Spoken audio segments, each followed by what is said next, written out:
जय हिंद दोस्तों। एक्सरसाइज 2.3 में लास्ट क्वेश्चन 7वां।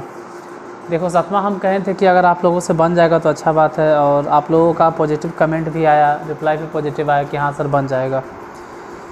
तो 7 नंबर क्वेश्चन लगता है कि छोड़ देना चाहिए। हम 8 पे आते हैं, और 8 एक ही क्वेश्चन है, लेकिन थोड़ा ध्यान से देखना। स्पेशल है या कहूँ कि बहुत बहुत ज़्यादा स्पेशल, उसको ध्यान से देखोगे तभी समझ में आएगा 8 नंबर है क्या।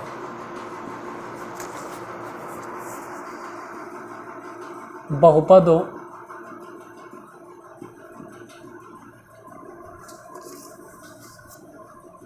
px, gx, qx और rx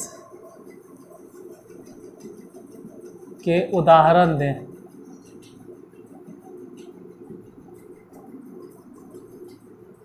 जो विभाजन एल्गोरिथम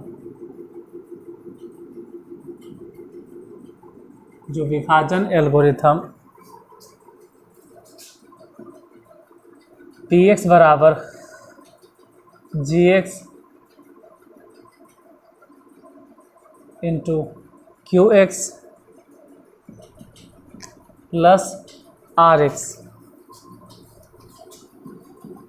जहाँ पे कंडीशंस है कि घात rx छोटा होगा किसके घात से, घात gx को संतुष्ट करता है।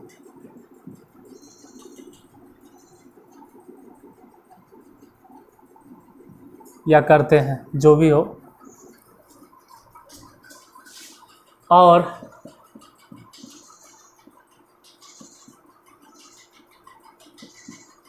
निम्नलिखित शर्तों को भी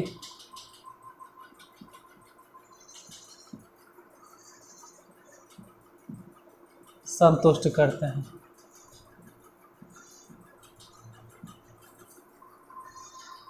पहले नंबर क्वेश्चन फर्स्ट में है, घात px बराबर घात qx प्लस 1।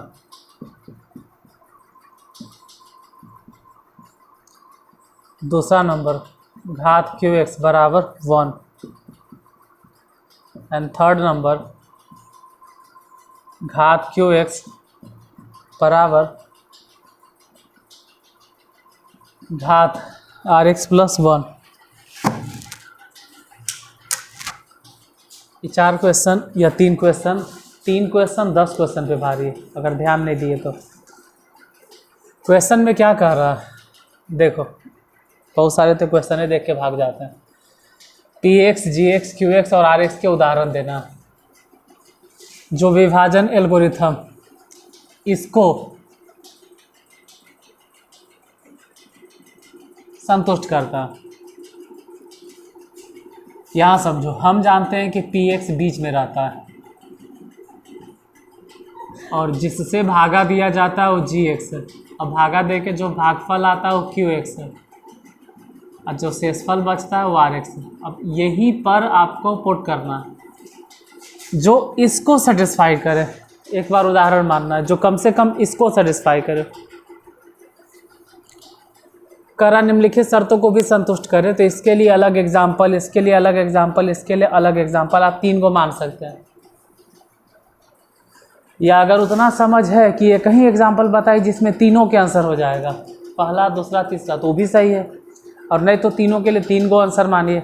जैसे देखो यहाँ पे px के घात ऐसा से मानना है कि qx के घात से एक बड़ा। जैसे समझो px क्या मानना है, मान लो कि x² प्लस 2 कुछ भी मान लेते हैं ना, और gx मान लेते हैं कि x प्लस 1। अब यहाँ समझो, यहाँ gx के घात कितना है 1, इसमें क्या गुना करें, x गुना करेंगे तभी नहीं एक्स स्क्वायर होगा, और फिर एक्स इसमें भी गुना हो जाएगा तो एक्स घटा दो, ये घटा दो, ये कैंसिल, ये बच गया -x+2। अब इसमें क्या गुना करें, -1 गुना कर दो तो -x -1, ये घटाने पे प्लस आई प्लस, ये तो कैंसिल, 2 और 1 3 हो गया। अब ध्यान से समझिए, इसके लिए कि घात px का घात qx के घात से 1 अधिक हो, देखो qx का जो भी घात है उसमें जब 1 जोड़ेंगे तब बराबरी करता है किसके घात के, px के घात के। और ऐसा है यहाँ पर px के घात कितना है 2 और qx के घात कितना है 1, मतलब अगर इसके घात में 1 जोड़ेंगे तब एक बराबरी करता है। तो ठीक है, हमको समझ में आ गया कि px बराबर कितना मानना है, इसके हिसाब से px बराबर x+2, gx कितना मानना है जिससे भागा दे रहे x+1, qx कितना मानना है, qx मानना क्या हो तो आ गया x-1, rx कितना मानना है, rx बराबर कितना है 3। तो पहला क्वेश्चन के लिए px इतना, qx gx इतना, qx इतना, rx इतना। दूसरे के लिए कह रहा है qx बराबर 1 हो, qx मतलब जो भागफल है उसका घात 1 हो, तो ठीक है, तो है 1 है, देखो qx का घात, तो फिर वही वाला एग्जाम्पल पुट कर दो, फिर वही वाला उदाहरण पुट कर दो, x² + 2। क्यों पूछ रहा है कि qx का घात 1 है, तो यही एग्जाम्पल लेके चलो, यही अगर बैठा देंगे तो क्या फ़र्क पड़ता है, सही तो लेके चल रहा है। qx के घात देखो 1 है, यहाँ पे x पे पावर। फिर कह रहा है कि घात qx यानी qx का घात rx के घात से 1 अधिक हो। जरा सोचो, rx यहाँ x टू द पावर कितना है 0, मतलब शेषफल जो भी है rx उसका घात 0 है, इससे 1 अधिक है, क्योंकि यहाँ घात 0 और यहाँ घात 1, तो इससे तो 1 अधिक घात हो गया। तो फिर इसी के लिए यही वाला एग्जाम्पल लेके चलो, px बराबर कितना x² + 2, gx बराबर x+2, qx बराबर x-1 और rx बराबर 3, इतना हो गया। तो ये क्वेश्चन ऐसा था कि अगर नहीं समझ में आए ना तो कुछ भी कर लो फिर समझ में नहीं आएगा। मतलब अगर आपको एक बार में नहीं समझ में आया तो कोई कितनों इसको समझाते 10 गो 20 गो 50 गो उदाहरण लेके नहीं समझ में आएगा।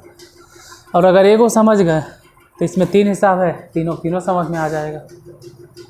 और देखिए बताना तो और भी चाहते थे लेकिन थोड़ा सा 1 मिनट थोड़ा सा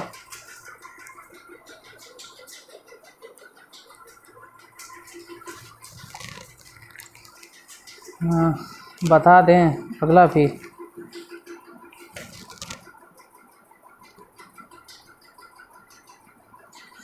नौवां नंबर में नीचे दिए गए बहुपदों के सभी शून्यकों को ज्ञात करें। चलो उसको भी देख लेते हैं। इतना छोटा सा क्लास आपको भी नहीं मन लगेगा, क्या लगेगा कोची 8 मिनट की क्लास है।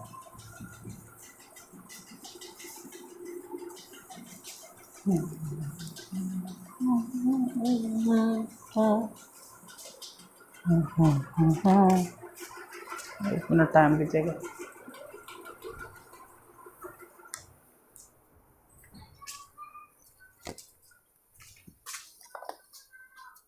नौवां नंबर क्वेश्चन समझो, क्वेश्चन नंबर 9 में दिया गया है कि नीचे दिए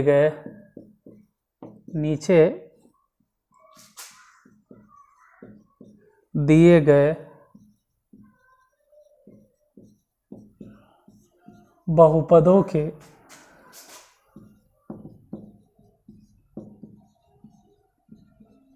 सभी शून्यकों को ज्ञात करें।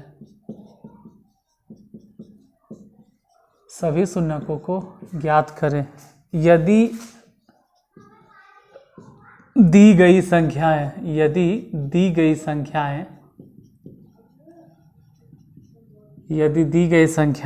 उनके शून्यक हैं। यदि दी गई संख्याएं उनके शून्यक है। ज़रा ध्यान से, जैसे फर्स्ट क्वेश्चन पहले नंबर में x cube minus 6x square plus 11x minus 6। एक नंबर दिया हुआ है 3, ये जो 3 देख रहे हैं ना इसका शून्यक है। अब एक शून्यक दिया हुआ है, बाकी शून्यक निकालना है, थोड़ा समझो। ये जो 3 है वो 3 इसका शून्यक है, तो शून्यक मतलब क्या कि x इक्वल टू 3।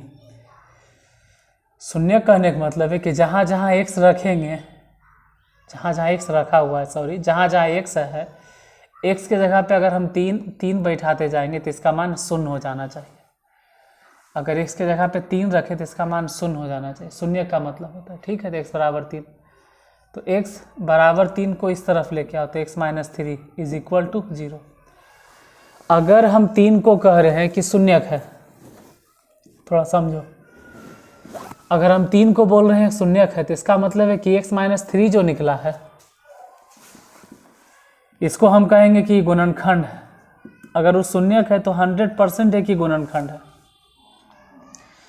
जब आप गुणनखंड तोड़ते हो तो देखते हो जैसे x square plus 4x plus 4, इस तरह से आप तोड़ते जाते हैं गुणनखंड, तोड़ते तोड़ते तोड़ते, मान लो अंतिम में आ गया x प्लस 2 और x प्लस 2 मान लो आ गया, तो आप कहते हैं ना कि ये गुणनखंड है, यही बोलते हो ना।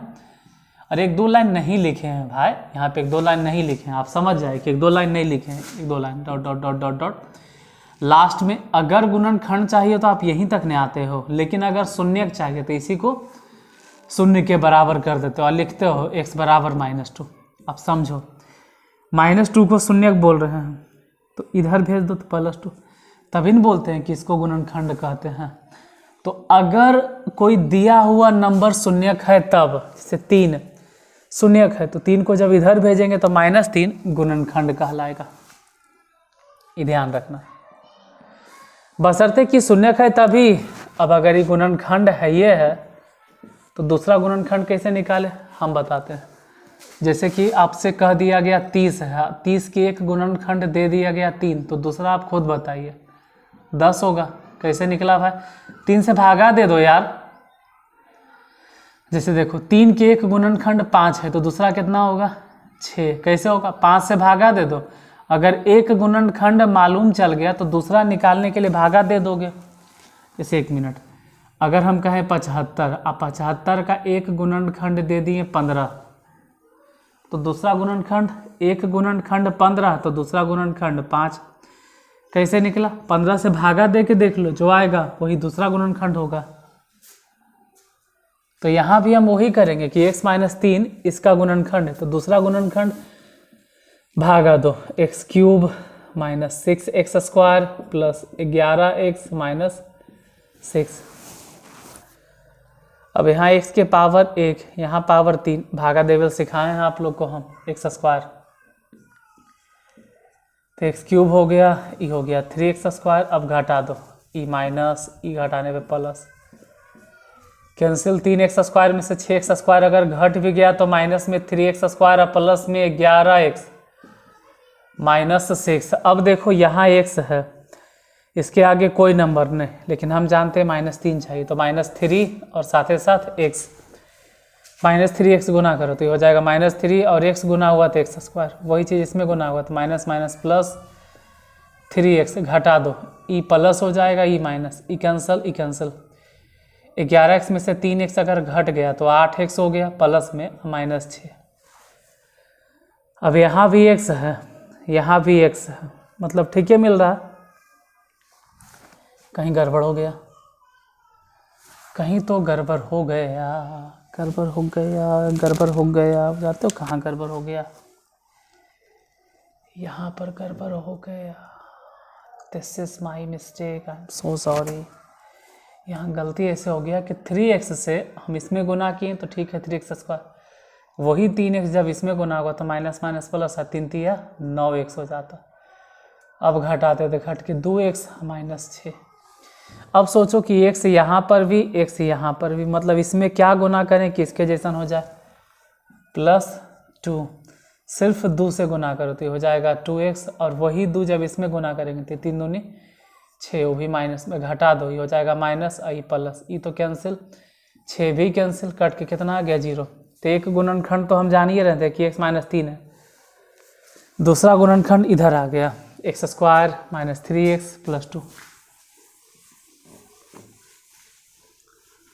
दूसरा गुणनखंड इधर आ गया x square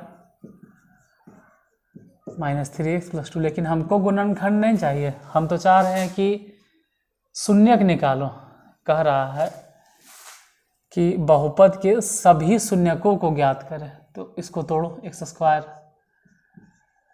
minus x minus 2x plus 2 is equal to 0। कहेंगे ये तो अवे नहीं करता है। जैसा ही इस चैनल को तुम खोलोगे ना, होम पेज पे जो सबसे ऊपर वाला वीडियो मिलता है गुणनखंड है, उसमें 50 गो प्रॉब्लम बताएं, 50 क्वेश्चन बताएं, 50 को देख लो, कहीं न कहीं जरूर समझ में आ जाएगा।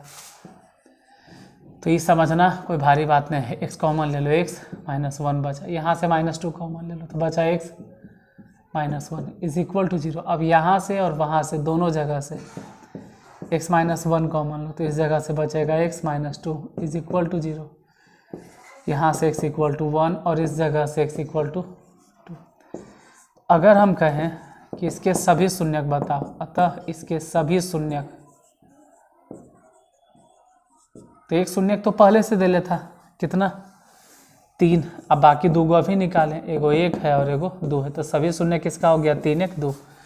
फिर से एक बार समझा देते हैं। जो शून्यक दिया हुआ इसको x बराबर मान लो, फिर इधर भेज के माइनस 3 इसको गुणनखंड मान लेना। अब इसी से भागा देना है, भागा दे के जो आएगा ये वाला भागा देवे लेवे करता है, इसको गुणनखंड मानेंगे। फिर इसका हम गुणनखंड तोड़ेंगे और यहाँ से 2 गो वैल्यू आ गया, तो ये दोनों शून्यक है, ये दोनों शून्यक है और एगो पहले से था 3, तो सभी शून्यक हो गया 3 1 और 2, सब मिला के यही आंसर होगा। देखो बताने के तो और भी है, लेकिन थोड़ा सा तबीयत डल लग रहा है, थोड़ा सा सुस्त लग रहा है मत, तो आज इतने से काम चला है। और उम्मीद करते हैं कि एगो जो क्वेश्चन बताए हैं ना, ये क्वेश्चन नंबर क्या है 9 में अगर एक ही हिसाब बताएं तो आपसे बाकी जितना भी हिसाब है 7 8 को सबके सब बन जाएगा। तो अगर खुद से बन जाए तो बना लीजिए, और अगर नहीं बनता है तो कम से कम एक बार प्रयास तो करो यार। फिर भी प्रयास करने के बाद आप असफल हो गए, नहीं बन रहा, कोई बात नहीं, कल हम भी करेंगे, नहीं कल जब बताएंगे तो आप देख लीजिएगा। मिलते हैं फिर कल, आज यहीं तक। अगर क्लास अच्छा लगा हो तो लाइक करके जाइएगा। आज के लिए धन्यवाद।